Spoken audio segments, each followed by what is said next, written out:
दोस्तों, ये कहानी का तीसरा पार्ट है। कहानी के पहले दो पार्ट देखने के लिए आप चैनल के वीडियो सेक्शन में जा सकते हैं, या मैं इस वीडियो के डिस्क्रिप्शन में भी लिंक दे दूंगा, तो आप लोग वहाँ से भी पहले दो पार्ट देख सकते हैं। तो आइए शुरू करते हैं कहानी का तीसरा पार्ट। रेहान हाथ में फ़ोन लिए टहल रहा है। नाजिया टॉयलेट से निकलते हुए बोलती है, पता नहीं कैसा सड़ा हुआ गोश्त खिला दिया तुम्हारे दोस्त ने, मेरा तो पेट ही ख़राब हो गया। रेहान, गोश्त में कोई ख़राबी नहीं थी, जब हद से ज़्यादा खा लोगी तो पेट ख़राब ही होगा। नाजिया हैरान होते हुए कहती है, अल्लाह कैसे घुन्ने आदमी हो, एक बोटी क्या खाली मैंने तुम्हारे फटीचर दोस्त के यहाँ तुम्हारे कलेजे पे रखी हुई है। रेहान चौंक कर कहता है, एक 12-13 तक तो मैंने खुद गिनी थी। नाजिया, पता नहीं तुम तो कैसे ही आदमी बन गए, वरना सारी क्वालिटियाँ तुम्हारे अंदर एक औरत वाली ही हैं। मेरी सास नंदो की कमी बखूबी पूरी करते हो तुम। रेहान, अच्छा चलो जाओ यहाँ से, मुझे ज़रा अम्मी से बात करनी है। नाजिया खुश होते हुए कहती है, ओहो आज सास के लिए प्यार कैसे जाग गया। रेहान, तुम्हारी अम्मी से नहीं, अपनी अम्मी से बात करनी है। नाजिया खिसियाते हुए कहती है, अपनी अम्मी से बात करनी है? दिमाग तो ठीक है तुम्हारा, कोई ज़रूरत नहीं है अम्मी से बात करने की। वो तो कभी कॉल करती नहीं है और तुम माँ के प्यार में मरे जाते हो। अभी 2 महीने पहले ही तो बात की थी, इतनी जल्दी फिर से दिल तड़पने लगा माँ से बात करने को। रेहान, मुझे भी बोलने दोगी या खुद ही बोलती रहोगी? नाजिया, बोलो। रेहान, अम्मी ने ही कॉल किया था, मैं देख नहीं पाया, अभी देखा है तो कॉल बैक कर रहा हूँ। रेहान कॉल लगाता है। नाजिया पीछे से बोलती है, स्पीकर पर डालकर बात करना। रेहान फ्रस्ट्रेशन में सर हिलाते हुए फ़ोन स्पीकर पर लगा देता है। रेहान, अस्सलाम वालेकुम अम्मी। अम्मी, वालेकुम अस्सलाम, कैसा है मेरा बच्चा? रेहान, बस ठीक हूँ अम्मी, आप बताएं कैसी तबीयत है?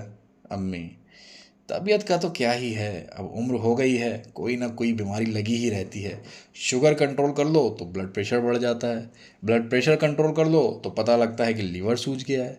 कुछ ना कुछ चलता ही रहता है। तू बता, घर में सब ठीक है? रेहान, हाँ अम्मी सब ठीक है, मैं तो कब से आपके फ़ोन का इंतज़ार कर रहा था। खुद इस डर से नहीं करता कि अगर कोई देख लेगा तो खामखा आपको बातें सुननी पड़ेंगी। अम्मी, हाँ इसी वजह से तो मैं भी तुझे फ़ोन नहीं कर पाती, पर आज महजबी को देखा तो रहा नहीं गया, सोचा आज तो तुझसे बात कर ही लेती हूँ। रेहान, कौन महजबी? अम्मी, अरे वही जिससे तेरे अब्बू तेरी शादी करना चाहते थे, यहीं पास में शादी होकर आई है। बड़ी नेक बच्ची है माशाल्लाह, शौहर और सास ससुर की खिदमत में कोई कसर नहीं छोड़ती, पूरा मोहल्ला उसकी तारीफ़ करते नहीं थकता। सास ससुर को तो अपने माँ बाप से बढ़कर मानती है, जन्नती औरत है अल्हम्दुलिल्लाह। ये सुनकर नाजिया गुस्से से आग बबूला हो जाती है और गुस्से में रेहान के हाथ से फ़ोन छीनकर कॉल कट करते हुए कहती है, बहुत ही नंबरी औरत है तुम्हारी अम्मा, एक नंबर की फांकड़ी। उसको कोई तुम्हारी याद वाद नहीं आ रही थी, उसको तो बस ये लगा कि बहुत दिन हो गए हैं मैंने नाजिया की उंगली नहीं करी, लाओ ज़रा नाजिया का दिल जला दूं, बस इसलिए फ़ोन किया उस बुढ़िया ने, वरना क्या ज़रूरत थी उस टुलैल महजबी की कैसेटें पढ़ने की। अरे भाई, तुम कबर में पैर लटकाए मरने को बैठी हो, तुम अपने बेटों से ये बातें करो कि भाई मेरे मरने के बाद मेरी कबर पर आते रहना, मेरी बख्शिश की दुआ करना, पर नहीं, उन्हें तो शौहर बीवी के दरमियान आग लगानी है। खुद का शौहर तो खा गई बुढ़िया, मेरा बसा बसाया घर उससे देखने मिल लिया। और तुम भी कान खोल कर सुन लो, कोई ज़रूरत नहीं है आज के बाद अपनी अम्मा को याद करने की। अगर आज के बाद ज़्यादा याद किया अम्मा को तो तुम्हें भी तुम्हारे अब्बा के पास भेज के तुम्हारी अम्मा की तरह बेवा हो जाऊंगी। हाँ। रेहान, आज मेरी माँ ने अगर पुराने रिश्ते का जिक्र कर दिया तो बड़ी भड़क रही हो, उस दिन जब तुम्हारी अम्मी ने सेम बात कही थी तब तो बड़े फ़ख्र से सुना रही थी। नाजिया, लो भैया, मैं तो बेकार में बड़ी बूढ़ी को कोस रही थी, पर अब पता चला ये सारा किया धरा तो तुम्हारा है। तुमने ही अपनी अम्मा को फ़ोन करके कहा होगा नाजिया के सामने फ़ोन करूँगा, ज़रा महजबी की तारीफ़ कर देना। मैं सब समझ रही हूँ, जो आदमी निठल्ले घूमते रहते हैं ना, उनके दिमाग खूब चलते हैं घर के मामलों में। या अल्लाह, ये कहाँ फंस गई मैं, ये कैसे आदमी से शादी हो गई, कमाता धमाता तो है नहीं, ऊपर से बीवी को कैसे परेशान करना है उसका इसने अलग से कोर्स किया हुआ है। रेहान, मैं वसी के यहाँ जा रहा हूँ, फालतू तवर्रा सुनने का टाइम नहीं है मेरे पास। ये कहकर रेहान बाहर की तरफ बढ़ता है। नाजिया पीछे से चिल्लाकर कहती है, हाँ हाँ जाओ जाओ, टाइम की तो बड़ी कमी है ना तुम्हारे पास, बड़े बड़े कारोबार जो चल रहे हैं जनाब के, क्या ऐसे रहे टाइम नहीं है, वसी के यहाँ जा रहा हूँ जैसे उसके यहाँ जाकर कौन सी तोप मार देंगे, मारेंगे वहाँ भी खाली बैठ के मक्खियाँ ही, यहाँ से ऐसे स्टाइल मार के जा रहे हैं जैसे पता नहीं क्या हूँ, वसी के यहाँ जा रहा हूँ। कट्टू। रेहान वसी को अपना दुखड़ा सुनाकर दिल हल्का करते हुए कहता है, यार ऐसी धोबे के कुत्ते जैसी हालत हो गई है कि क्या करूं समझ नहीं आता। इधर अब्बू के जाने के बाद सब भाई बहन रिश्तेदार मेरी सूरत के भी रवादार नहीं हैं, और उधर ये डायन खून चूसे रहती है। समझ नहीं आता कि करूं तो करूं क्या। अगर इस्लाम में ख़ुदकुशी हराम नहीं होती तो कब का फंदे पर झूल गया होता, पर वहाँ भी आसानी नहीं है। अल्लाह ने मरना हराम कर रखा है और बीवी ने जीना। कट्टू। रेहान और नाजिया घर पर बैठे खाना खा रहे हैं। नाजिया एक निवाला खाते हुए कहती है, एक बात बताओ रेहान, कुछ काम वाम करने का इरादा है या ऐसे ही मुफ्त की रोटियां तोड़ते रहोगे। रेहान गुस्से में नाजिया की तरफ देखता है और खाना छोड़ के उठ जाता है। नाजिया, क्या हो गया भाई, उठ क्यों गए, मैं तो ऐसे ही एक बात पूछ रही थी। ठीक है मत खाओ, मुझे वैसे भी और भूख लगी है। रेहान गुस्से में उठकर बाहर चला जाता है। नाजिया हंसकर कहती है, ये सही ट्रिक पता चल गई, अब जिस दिन बिरयानी बनेगी तब ऐसे ही पूछूंगी, ये नवाब साहब शान में उठ के चले जाएंगे और सारी बिरयानी आराम से बैठकर खाएंगी नाजिया मैडम, कहकर जोर से हंसती है। कट्टू। वसी अपनी बीवी शाइस्ता के साथ मॉल घूमने गया है। वसी और शाइस्ता हाथ में हाथ डाले मॉल में घूम रहे हैं। तभी शाइस्ता की नज़र एक लग्जरी कार पर पड़ती है। कार से एक खूबसूरत औरत उतरती है।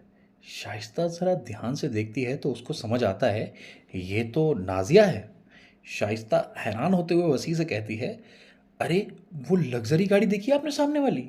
वसी, बस इसीलिए तो मैं मॉल नहीं लाता हूँ, बड़ी बड़ी गाड़ियाँ दिखाकर मुझे छोटा महसूस कराती रहती हो। शाइस्ता, अरे वो बात नहीं है, पर मैंने देखा उस गाड़ी से नाजिया उतरी। वसी, कौन नाजिया। शाइस्ता, कितनी नाजियाओं को जानते हैं आप, आपके दोस्त रेहान भाई की बीवी नाजिया। वसी शाइस्ता की बात को हल्के में लेते हुए कहता है, अरे तुम्हें कोई गलत फहमी हुई होगी, मैं रेहान भाई की हालत अच्छे से जानता हूँ, वो बेचारे बस सपनों में ही लग्जरी गाड़ी अफोर्ड कर सकते हैं। शाइस्ता, आप मेरा यकीन क्यों नहीं करते।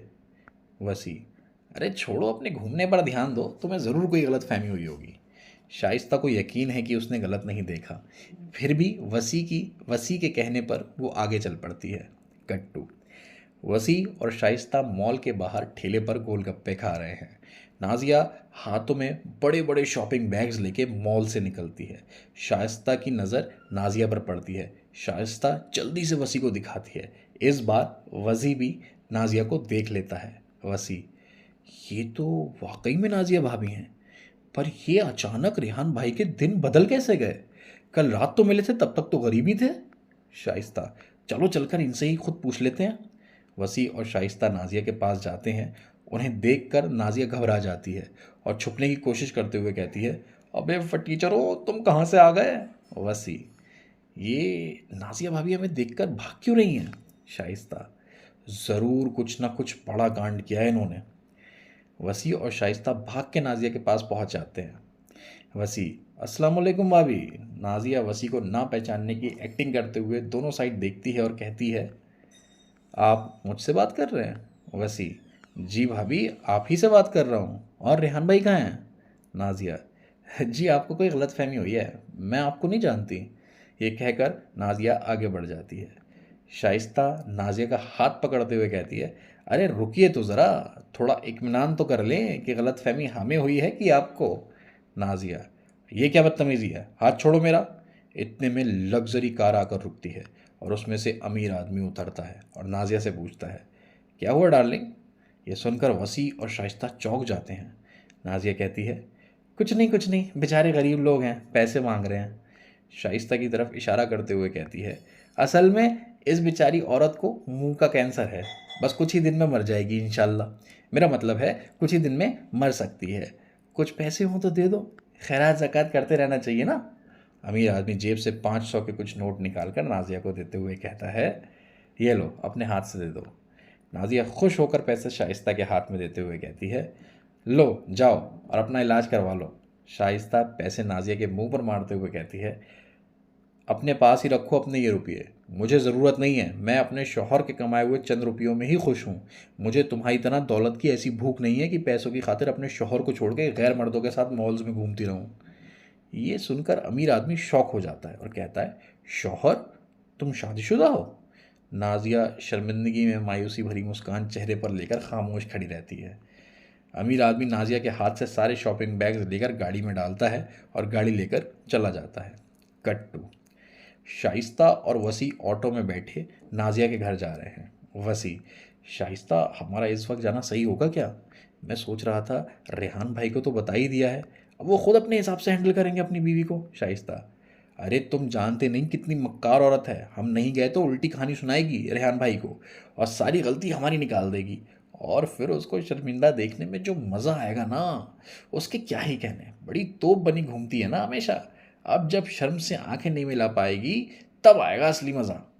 Cut to,